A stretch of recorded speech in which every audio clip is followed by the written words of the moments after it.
member for Guelph. Thank you, Madam Speaker. I rise today to speak on third reading of Bill 138, an omnibus bill with 40 schedules that is supposed to implement the fall economic statement. And while it may do that, it also contains schedules, and the public should know this, that affect everything from alcohol and gaming to the Municipal Act, from local planning to cormorant hunts, from short-line railways to financial planners. And so I ask the government, do they really think these kinds of omnibus bills are good for democracy? Because they make it hard for the public to comment. They make it hard for the public to engage. They make it hard for the public to know what's actually in the bill. And so if the government is so confident about all 40 schedules that are in this bill, then they should allow the public time and the opportunity to comment on them. They should pull them out as individual bills so they can proudly talk about these bills rather than burying them in this huge omnibus bill. And the government needs to be held accountable on the fall economic statement. So let's just talk about what came out just this morning from the Financial Accountability Officer issuing a report analyzing the fall economic statement and the government's medium and long-term budget outlook. And Speaker, the outlook is not good. Not only is there a $5 billion hole in the government's fiscal outlook, there is a 10% spending cut in the government's fiscal plan over the next 5 years. Speaker, Ontario already has the lowest per capita funding of any government in Canada. The lowest per capita spending on essential public services like health, education, social services of any government in Canada. And so the government plans to cut, according to the Financial Accountability Officer, an additional $1,070 per person to public services over the next 5 years. So think about this, Speaker. A little over $1,000 per person cut to public services in a province that already has the lowest per capita spending of any government in the country. According to the Financial Accountability Officer, and I quote, "This is the key risk for the government's fiscal plan. That planned spending may not provide sufficient resources to meet future demand for key public services, particularly in the areas of health and education." End quote. So as we think about the cuts that the government's already brought in last spring's budget, the cuts they're bringing in this year's fall economic statement, and the cuts to come over the next 5 years, what's that going to do to people on a long-term care wait list? 40,000 people waiting to access long-term care beds, and we're talking about additional cuts to essential services. What's it going to do to hallway health care? The government says they want to address hallway health care, but they're not going to invest in addressing the issues around hallway health care. What's that say to the 1,000 people per day that are in a bed in a hallway right now? What's that say to the people who are trying to access emergency services?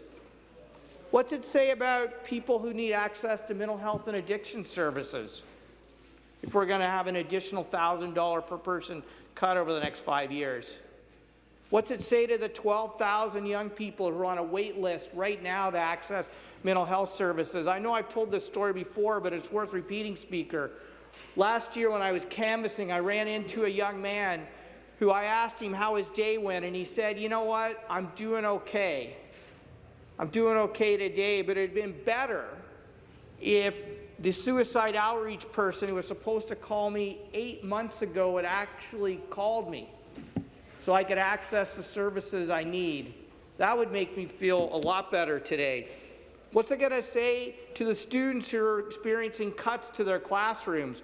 We've already seen, just with a slight change from 22 to 22.5 average class sizes, we see programs being cut, we see classes being cut, we see students not accessing the courses they need. So what's another $1,000 per person over the next 5 years going to do?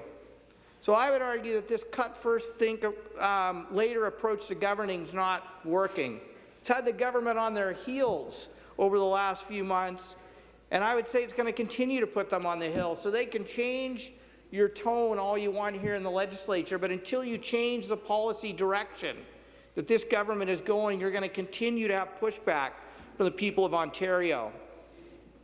Today's FAO report, and I want to let you know another quote in today's FAO report, and I quote, "In total, the government's policy changes and wage restraint could amount to $6.6 billion of potential cost savings if successfully implemented.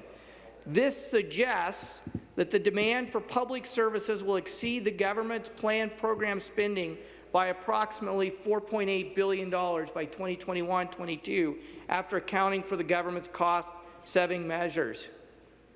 So that's another essentially $5 billion in unidentified cuts in the fall economic statement.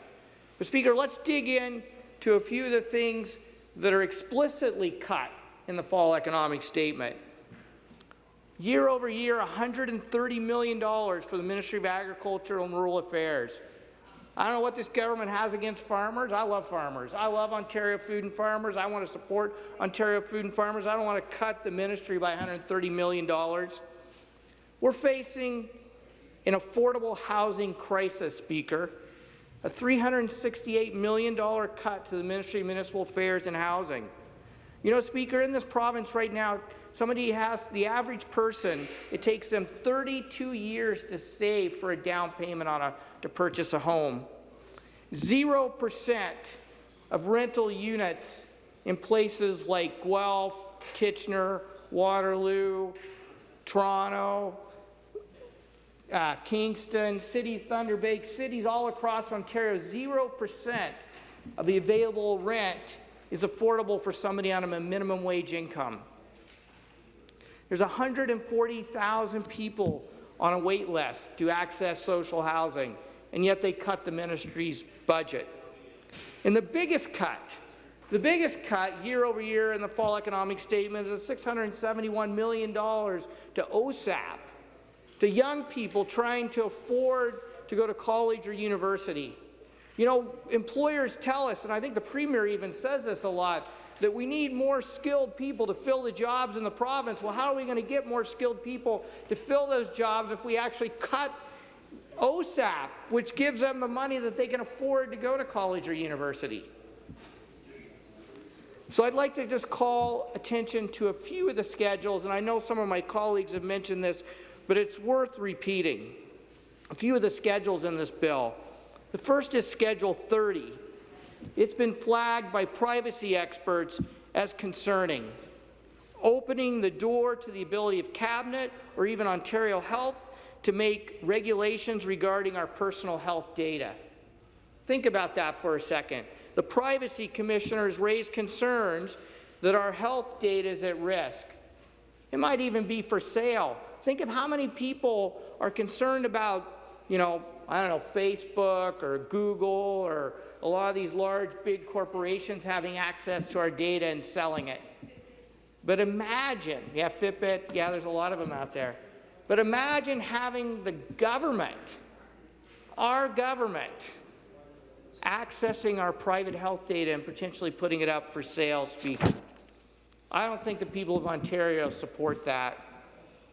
I also want to raise the concerns that people have raised in Schedule 7 about the Ontario Securities Commission and the changes that they're saying that are not transparent, open, or democratic, that they're leaving important decisions to processes that require less public consultation and less ability for public scrutiny. Or Schedule 31, which could allow people and organizations to appeal the community benefit changes through LPAT. I mean, this government's already making it hard for municipalities passing Bill 108. And the minister has said, oh, we want growth to pay for growth. Well, everything the government's doing is saying they don't want growth to pay for growth. And know what that means to existing homeowners at a time when we have a housing affordability crisis? It means your property taxes are going to go up, or your services are going to be cut, or a little bit of both, Speaker. And so I don't know how the government can say that they believe that growth should pay for growth between the changes they brought forward in the spring in Bill 108 and now the changes they're proposing here in this legislation. But Speaker, in my remaining time, I want to talk about the thing that disappoints me the most in this bill. And what disappoints me the most is there is nothing in this bill that talks about the urgency of the climate crisis we face, nor the opportunities that exist in the clean and caring economy. You know, the member opposite, I believe from Barrie Innisfil, said, hey, we talked to the Green leader. I've given you my 50-point climate plan, but you haven't adopted anything in it. It's been there. I've given it to the previous minister and the current minister. Just take at least even a few of the ideas there if you're serious about addressing the climate crisis. And I know the member said that this is a hopeful generation that's going to go out and pick up litter and things like that. Well, I can tell you, they've already been doing that on Earth Day and a whole bunch of other days. But if you really are listening to this generation, then I encourage the government to come here at Queen's Park on a Friday afternoon, or maybe Market Square in downtown Guelph, or I'm sure there's Fridays for Future rallies and communities across the province, and listen to what young people are saying, because they're frightened about their future. They're frightened about the climate crisis. They're frightened about the fact that the Auditor General last week gave this government a smackdown on a climate plan that's not going to work. And if you thought it actually was going to work, you would have thought the government would have at least allocated the $400 million for their carbon trust fund in the fall economic statement. They didn't even talk about that. It's a mini budget bill. You would have thought there would have been a bit of money for at least what little bit they have in their plan. And I guarantee you, every expert has said that carbon trust program isn't going to work, but you would have thought they would at least put money into something that they said they wanted to fund. Nothing in the fall economic statement. You know what? Here's the bottom line, Speaker.